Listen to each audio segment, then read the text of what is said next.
Hello and welcome to this video where we will show you two concrete examples of successful thesis proposals from former students.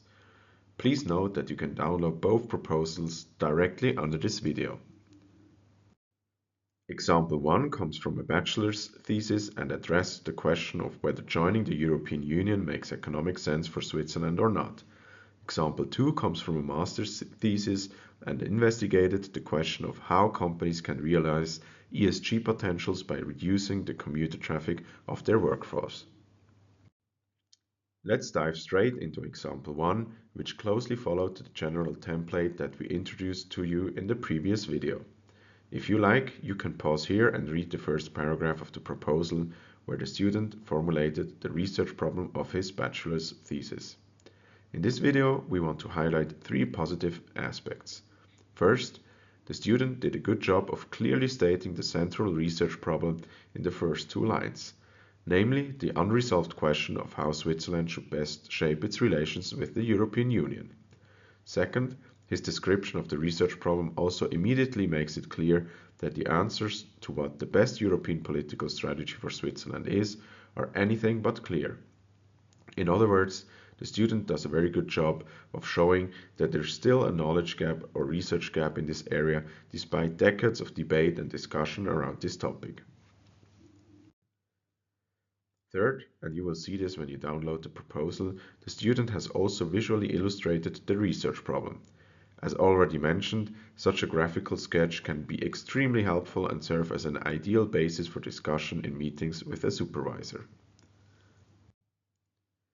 Similarly, the student did a good job of formulating the goal of his bachelor thesis, namely to assess and compare the attractiveness of three European policy options for Switzerland from an economic perspective, namely the continuation of the bilateral path, joining the European Economic Area, and full membership in the European Union. Note also that he identified not just one group of people in the practical relevance section, but two different groups, namely political decision makers and business representatives. Regarding the theoretical relevance section, it's positive to note that the student cited current literature revolving around the topic of a possible European Union accession of Switzerland.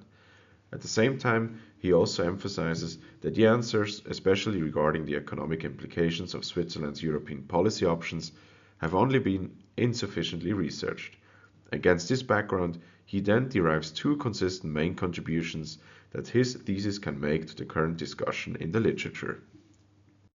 In the limitations section, it is particularly noteworthy that while he mentions some limitations, he also, and this is a very smart strategic move, points out that although these limitations and restrictions exist, the actual value of the comparative analysis is not impaired. This rhetorical device is an excellent way for you to be perceived as a reflective and critical by your supervisor while not speaking too poorly of your bachelor's or master thesis. Also note that the student has already expressed the first expectation regarding the result, that is, the actual story of his bachelor's thesis. The assumption is still very vague, but that is absolutely okay. The expectation is precise enough for the supervisor to adequately assess the attractiveness and value of the proposed bachelor thesis and intervene if necessary. We also think that the open questions are well chosen. For example, the student asks which three criteria he should use to analyze the three European policy options of Switzerland. This is a very good question, as the chosen criteria fundamentally influence the substance and value of the analysis. However, it would have been even better from our point of view if the student had listed possible criteria that he considers sensible. This would not only have sent a strong signal of initiative, but would have allowed the supervisor to give more concrete feedback. Regarding the preliminary outline and the references that the student had also included, there's actually nothing special to mention, except that these fit well with the proposal and are at the absolutely right level. Now let's turn to the second example, which comes from a master's thesis that investigated the question of how companies can realize ESG potentials by reducing the commuter traffic of their workforce. You will notice that this student followed our template less strictly. Although possibly one or two pieces of information are missing that we would have added, we still consider the thesis proposal successful. It is also a good example for you that depending on the context and research question, different emphasis can be set in a proposal. In the beginning, the student inserted a very brief summary before the description of the research problem and the motivation of the thesis. He briefly outlines what he intends to do in his master thesis, namely, that he will conduct statistical analysis based on a dataset containing detailed mobility data from 56% of the Swiss population with the goal of determining how much commuter traffic is generated by companies. The section where he elaborates on the research problem and the motivation for his thesis is also successful from our perspective. Specifically, at least two positive aspects can be highlighted.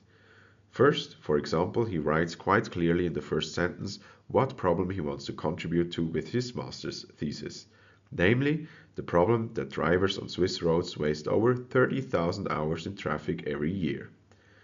Second, he also argues well that besides the classical measures to solve this problem, it is urgently necessary to think about alternative measures and solutions such as data-driven traffic optimization, because the classic measures are very costly and can also have a negative impact on the environment. Another positive aspect can be found in the chapter on the dataset. There, he not only describes which data he intends to evaluate and how, but also adds screenshots of analyses that can be generated with the dataset. This gives a potential supervisor a very good idea of what is possible with the dataset. Likewise, the proactive description of how and with which concrete steps he intends to evaluate the dataset is to be highlighted positively. This description is an ideal basis for discussion for the first meeting with a professor because it allows for very detailed discussions on which analyses are sensible and possible and which are less so.